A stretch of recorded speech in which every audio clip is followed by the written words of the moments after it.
esta manera continuamos nuestra aventura sobre la música e identidad. Hace exactamente 3 meses, esta vez nos dirigimos a esta gran ciudad de Satipo.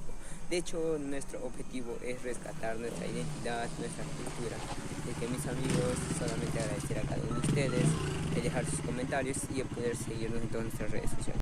Gracias a los hermanos de Otaka Biker nos invitaron para hacer una gran apertura sobre su segundo aniversario en estos recorridos sobre aventura de las motos. De hecho, aquí me presento, como ustedes saben, Nilton Néstor, sobre la cultura del imperio Ashánica.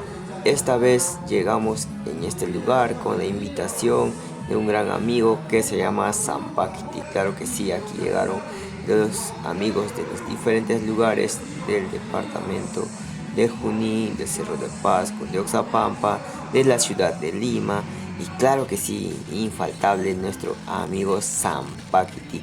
Aquí con esta apertura en este repertorio de nuestra invitación, claro que sí, iniciamos como un agradecimiento y más que ello para poder empezar a dar permiso e ingresar en la selva. Claro que sí, nuestros amigos de la familia Otaka Biker nos agradecieron para poder empezar de esta manera este segundo aniversario, con lo que llevan la aventura sobre las ruedas de las motos. Claro que sí, mis amigos, esto es todo lo que podemos contar. Empezamos un poco aquí calentando los motores, calentando los ánimos, calentando la voz y así terminó nuestro repertorio con las últimas de lo que es una yunzada. Ahí está también todos estos trabajos que se han venido realizando.